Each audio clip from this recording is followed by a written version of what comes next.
If you are a freelancer and you are in a icky situation with a client that you want to get out of and you are looking for tips on how to do that, you came to the right place. We are going to talk all about that, plus how to break up with said bad client in today's episode of Free Mama TV.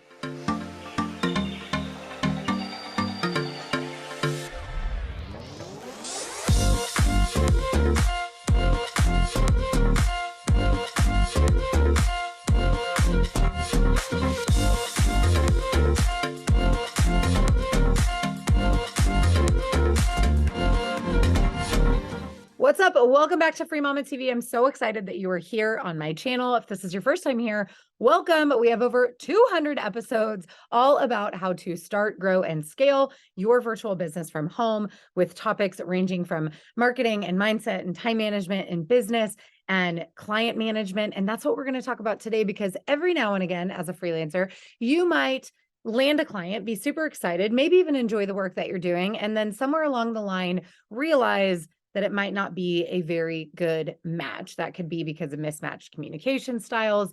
The guy could just be a jerk. Didn't mean to be sexist there, that it's a guy. Could be the girl's a jerk. You know, anybody can be a jerk, but maybe you're just really not hitting it off and you're not sure how to get out of that situation. And the truth is, it is tricky, because what happens is usually our body knows first what's going on. We don't like it. We're feeling resentful. Maybe we keep procrastinating the work or avoiding it, or we get upset every time we have to interact with this client.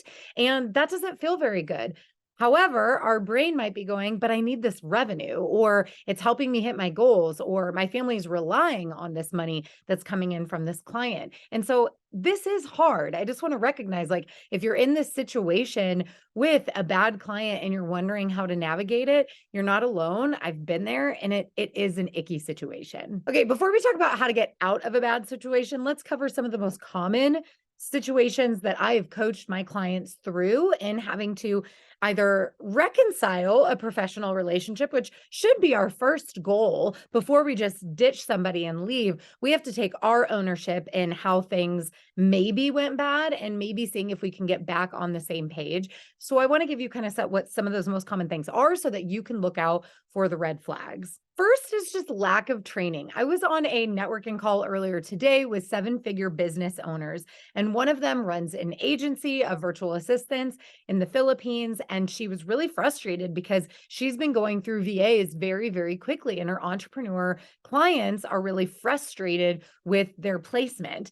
And I asked her a really interesting question that she hadn't thought about. And I said, well, what is the training that you're doing with the entrepreneurs, and what's the training that the entrepreneurs are doing with the VAs?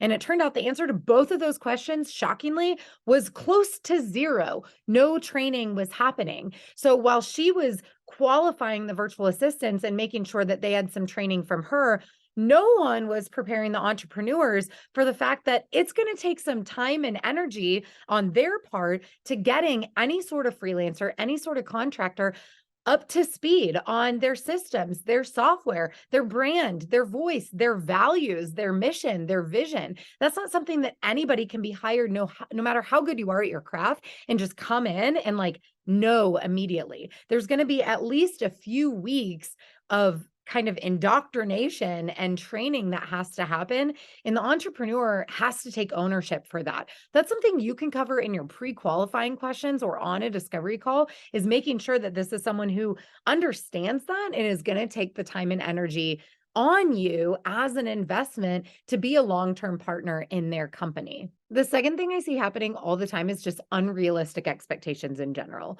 A lot of entrepreneurs are visionary types with big goals, big ideas, and there's new ones every single day. And the reality is there's only 24 hours. Nobody wants to be burning out over business. That's not what life is about. And some entrepreneurs just don't have realistic expectations around what's possible, or what's possible in what timeline. And this can lead to burnout. There's a lot of people who come to me and they have people messaging them on Voxer or email 24/7, including weekends, and they expect a response within 5 minutes, regardless of the day of the week or time of day. You probably don't want to work for people like that, and I don't blame you. Along this same line about expectations, thinking that everything is going to be done instantaneously and immediately, and forgetting that it takes time to actually build certain offers or marketing plans or back-end systems are these boundary issues where they don't treat you like a person. They don't recognize that you have a life or other clients. And so paying attention to any red flags early on around boundaries, canceling meetings at the last minute, not showing up on time for team calls, again, contacting you outside of working hours and expecting a response. That's the real red flag to look out for. And these are things that sometimes can be resolved with good communication, but these are definitely things that you can start picking up on and paying attention to really early on in your working relationship. Another big one that I don't think people do on purpose, I think sometimes it's just the scope of a scaling business, is scope creep. So scope creep is the idea that you get hired on maybe as a virtual assistant or social media manager with a certain list of responsibilities, of duties, of things that you are expected to do as a contractor. And as time goes on, things just continue to fall on you, but you're not necessarily being compensated more than you were when you started. Again, this doesn't make somebody necessarily a bad client. Sometimes it's innocent, although sometimes people are trying to see what they can get away with. They want more work done. And if they don't have to pay more money, they're going to be okay with that. But I do think that most people, it just happens by the nature of business growth. I don't think most people are intentional around trying to screw you over. So again, this can be resolved with really good communication on your part of taking initiative, seeing new projects and saying, yeah, I'd love to help you with that thing, or I'd love to help you expand to that new social media channel. However, that's outside of the scope of our current work. And so we need to renegotiate my rate or our contract in order for that to work. So this is not a make it or break it thing, but it is a red flag that you need to have a conversation, that this will turn into a bad client for you. You will eventually become resentful if you don't take the time to get on the same page. One of the most infuriating clients that I have ever had to work with in my time as a freelancer is a flip-flopper. A flip-flopper is somebody who is very easily distracted, I think, by their peers in the industry, or they don't have a lot of self-trust or a clear goal or vision. And so as a flip-flopper, like they're not able to prioritize what you should prioritize, because it seems like there's always something new coming in and no loops get closed. Nothing ever gets really finished because you're constantly moving from one project to another project. And as a contractor, that can get really frustrating, especially when your goal is to be there for your client. And of course you want to, make them happy and feel like you're getting work done, but you feel like you're just spinning in circles because you're never actually accomplishing any tasks. Again, sometimes this can be reconciled. Sometimes you can have that come to Jesus moment where you have a conversation and you get on the same page and it can improve. But if it doesn't, this is definitely going to lead to frustration on your part and probably a breakup. The last thing that I've had an unfortunate number of clients come to me for is being flat out disrespected by their clients. Not only is this a red flag, but this is absolutely unexcusable in my opinion. This is an immediate breach of trust, breach of contract, and just makes people kind of horrific in my eyes. I think it's really inexcusable in general, but especially in the workplace, is disrespectful language. I have had free mamas come to me who have had clients, scream at them, blame the results of entire launches on them, use profanity towards them. And again, I find this disgusting. If I had a different moral compass, I would probably be airing some of these entrepreneurs' names and business names out on the interwebs, because I think it's really harmful. And some of them are really well-known people. And I think that level of power, that level of success, these might even be some dream clients for a lot of you guys watching. And because of that growth and that power, there creates this really inappropriate dynamic where there's fear and there's gaslighting, and they're going to make you feel afraid to come forward and stand up for yourself. The good news is this is not most people. The bad news is it is some pretty prominent people. And so just be aware that you are a good valuable, worthy human, and nobody deserves to be spoken to that way. And again, to me, this goes well beyond being a bad client. I think this is bordering being just a bad human.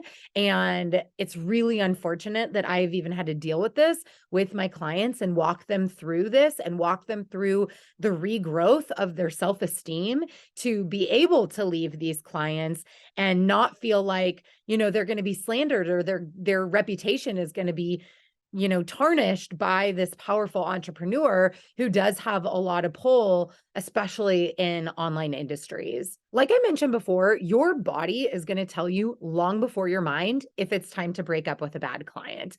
I love to give people the benefit of the doubt. I think this is really, really important because our minds can go crazy and we can make up a lot of stories and assumptions about why things are happening. So the sooner you can address any sort of unhappiness, discomfort, or lack of communication with a client, I really recommend doing that and seeing if you can reconcile and salvage the professional relationship. Like I mentioned, some of these are red flags that are inexcusable and grounds for an immediate breakup. So now we are going to talk about how to handle that. If you have done everything in your power to overcome an uncomfortable situation with a bad client, and you have just come to terms with the fact that you have to bless and release this person because they are likely not going to come around and it is hurting you mentally and spiritually to continue to work for them, then again, it's time to bless and release. Now, here's some of my tips for uncomfortable conversations and uncomfortable situations. And here at the end of this video, I'll tell you how you can get access to an entire script like database, because breaking up with a client isn't the only uncomfortable conversation we have to have. Sometimes you get ghosted by clients or prospective clients. Sometimes you have to say no to certain opportunities, which is also really uncomfortable for a lot of us. Maybe you have to reply to a nasty email, either from a client or on behalf of a client who's receiving nasty emails, or maybe you just have to offer your clients some constructive criticism. And that can be really difficult to do as well, because not all humans are wired to accept feedback graciously. I have access to all of these scripts and more. Again, at the end of the video, I'll tell you how you guys can jump on that. But here's my tip if you have to break up with a client. First, it's really important that you are aware of any sort of contractual obligation you have. So did you sign a contract? Did either you initiate one or did they when you started working together? And are you terminating this contract? Are you just not renewing a contract and moving forward with work? Or was there no contract in place and therefore you're not bound to owing them anything? It's important that you have this information up front because it is going to be important that you utilize the terms of a contract, if there is an existing one, when you communicate with your client moving forward. The second thing I want to point out is that it's absolutely essential that you are firm and clear. I think especially women, which I identify as a woman and I work primarily with women, and we can get emotional, especially when we're at the point of wanting to break up with a client. Like we have likely been tolerating some sort of frustration. And so it's easy to get emotional, but it's not productive for this type of conversation. So practice, write out what you want to say.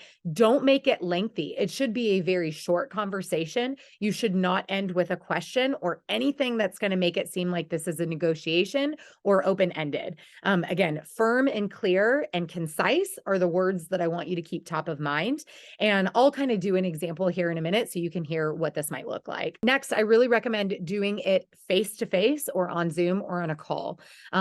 Sometimes this is not possible, either because of your own emotional bandwidth for the situation, depending on how bad it got. And just, again, sometimes it's not feasible to do this in a realistic time frame, especially if the client refuses to make themselves available. If you can, if this was something like a scope creep issue or a boundary issue that you just can't tolerate, but you don't want to burn a bridge with this person, which more often than not, this is going to be the scenario. It's really important that you show them the respect of like actually getting on a call and having this conversation. It's difficult. It's super duper uncomfortable, but put on your big girl pants and just do it. And then have a clear end for the call time. When you request the call, just, hey, Susie, do you have 10 minutes? I'd love to touch base with you via Zoom or on a quick phone call before the end of the day today. Or, do you have a time on your calendar where we can have a quick chat before the end of the week? Again, at this point, if you followed what I said, You've already had a conversation that, you know what, I'm feeling like things kind of aren't really working that well right now. Like we're kind of missing each other on our expectations. And I just want to make sure that you're happy and I'm doing a really good job for you. And also share with you some ideas that I have to make sure that, I feel like my time is being respected and my work is being valued. That should all happen prior to the point that you're getting ready to break up with somebody. So at that point, it's short, it's concise. Hey, we've tried to reconcile this. It sounds like, I'm probably not the best person to assist you with this work moving forward. I would be happy to introduce you to some people in my network who might be a better fit for you. Obviously, only say that if that's true. However, I know our contract is up at the end of January, which is about 5 weeks away. So at that time, I will need to terminate our contract and move in different direction. If you would like to end our agreement prior to that, please let me know and we can work something out. Something like that. Again, there's a million and one scenarios, so it's hard to give you like 1,000 different examples, but I'll probably jump in with a few more. So again, we know our contract. We are referencing our contract if we have one. If we don't, depending on what is leading you to the point that this is a bad client to work for, it is either an immediate, I am no longer collaborating with your team. I have been disrespected. This is not something that I tolerate in my business. I have logged out of any software that I'm a part of. Feel free to change your password. Please consider this my notice, for immediate departure. If you do have a contract, again, you need to reconcile whether or not you're terminating it or you're leaving at the end. You're going to be firm, clear, and concise in what's happening. It's not a question. We're not emotional about it. It's factual. Again, write it out, practice, or again, I'll tell you how to get my scripts at the end. Do it face-to-face or on a call or on Zoom if you can. And lastly, follow up again and put it in writing. So if you're writing a script for yourself or you're practicing, put that same thing and anything else that took place. If they were like, oh, I don't want you to stay on for the next 5 weeks, we'll be done at the end of the month. And you're okay with that? Great. Put it in the email and say, this is my email to confirm that my last day of contracting with you is on January 31st. At that point, I will, log off from all of my things. You may revoke access on LastPass or whatever those things are that you need to close out. If you have projects you're finishing up, things like that, notify them in that email. And that kind of acts not as a new contract. It's probably not legally binding, although I'm not an attorney, so I'm not here to give you legal advice, but it is about communications expectations and making sure that you're both on the same page. If you agree to it verbally on the call, make sure you put it in writing. You're both still agreeing to it. And it just holds both parties accountable. And this is super important, especially when moving forward, something that can be kind of icky and difficult. The last thing I want to say about this is, again, number one, none of this stuff was to scare you. It was to prepare you, because it may happen at some point in your career and it may be the worst case scenario and it may be no big deal, but it's really unlikely as freelancers that we work with the same clients for forever, for decades. At some point, either a client's going to let you go or you're going to have to let a client go. Sometimes it's as simple as you've moved on to a different niche or your rate has completely changed and that person simply can't afford you anymore. Not every scenario is like do or die or terrifying, but it is important that you are running your business like a business.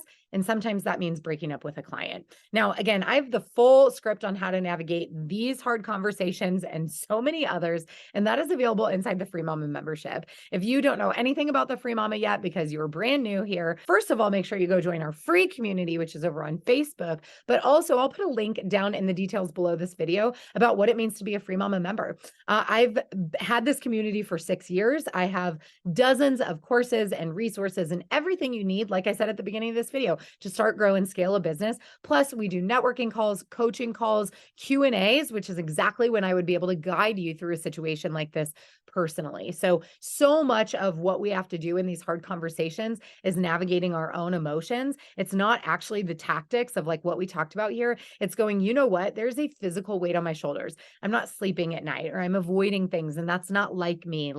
But I love this client, but it's not the work I want to do anymore. Whatever those things are, a lot of it is it's more emotional than it is logical. And just knowing that you have other people there who get it, who can support you, who can walk you through it, it just makes this whole journey of entrepreneurship so much better and so much easier. So again, I'll put a link with details down in the comments below. You can go check it out. We would absolutely love to have you join us as an official Free Mama. Until then, I want to wish you like the absolute best of luck on any upcoming breakups that you have. It really is not that different than breaking up with like a boyfriend. And I haven't done that since like high school, but I'm imagining that that sucks just as much as doing a client. And so this is really difficult stuff, but you're doing the right thing. In order to grow, sometimes we have to shed things that are not working for us anymore. They just don't fit. So you're doing the right thing. Hopefully you found this helpful. Talk to me down in the comments below, and I would be happy to offer you some feedback as you go through your next client breakup. Heater's on and I'm like burning up now that I'm talking. My gosh, now I'm cold. Ugh.